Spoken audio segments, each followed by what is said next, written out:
askance upon the non-conformer. He discourages all activity that does not fit within the narrow pattern of conviction.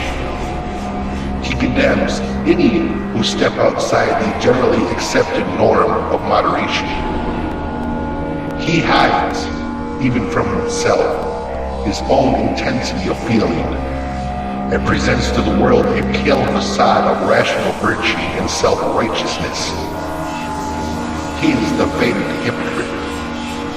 He has wrapped himself in a cocoon of compromise and mediocrity, and demands, sometimes with a show of outraged indignation, that those around him do the same. Whatever he may be behind the mask, he is outwardly restrained, and anyone who is not is met with his restrained but unmistakable dislike. He spreads a pall of inhibition around him. From fear, he is himself inhibited. And by his attitude, he silently condemns all who are frank and open or full of outwardly expressive intensity. He confronts them with a tight-lipped, half-expressed hostility, tries to ridicule them sometimes, craftily, by condensation. He has made himself appear insensitive and approves only of others who have done the same. To all, without speaking, he says, "The world and I are governed by reason, and reason will carry us through all adversity. All will be well. If we suppress our instincts, conceal our emotions, curb our feelings, and maintain an unscrupulous facade of grave passivity.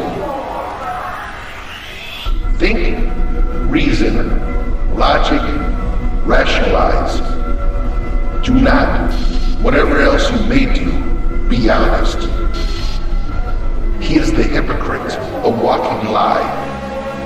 He is the palely negative one, who attempts to drag everything around him down to his quagmire of pale negativity. But do not condemn him. Pity him, because he is pitiful.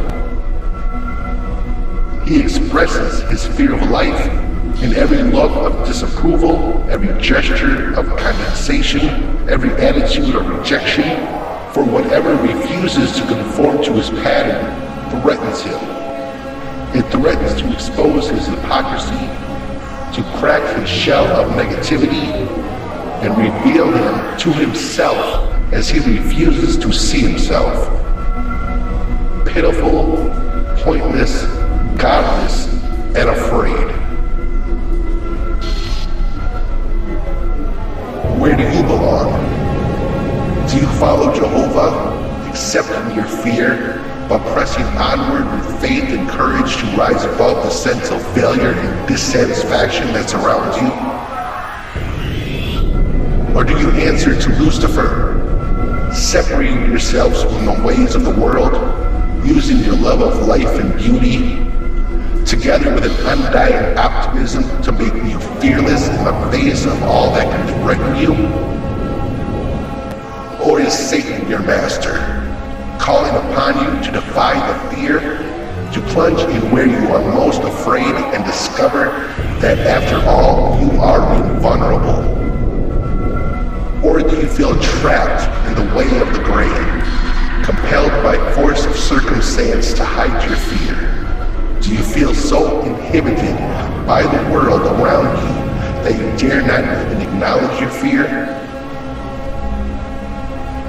Think again. Each one of us has a choice. Which is more worthwhile, being yourself as you really are, or the preservation of a joyless image?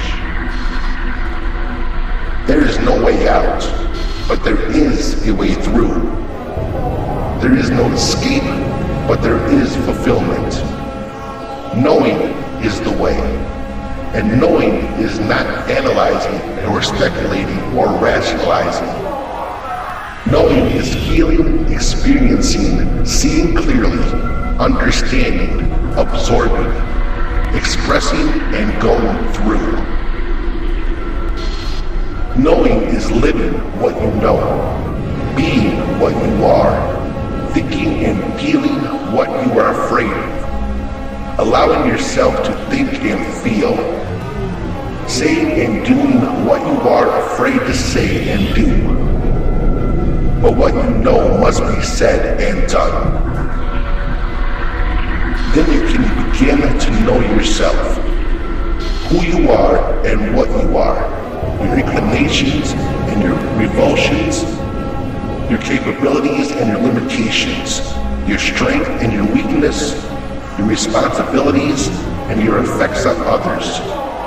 And you can begin to know the consequences of being what you are, so that you can cease to be afraid of them.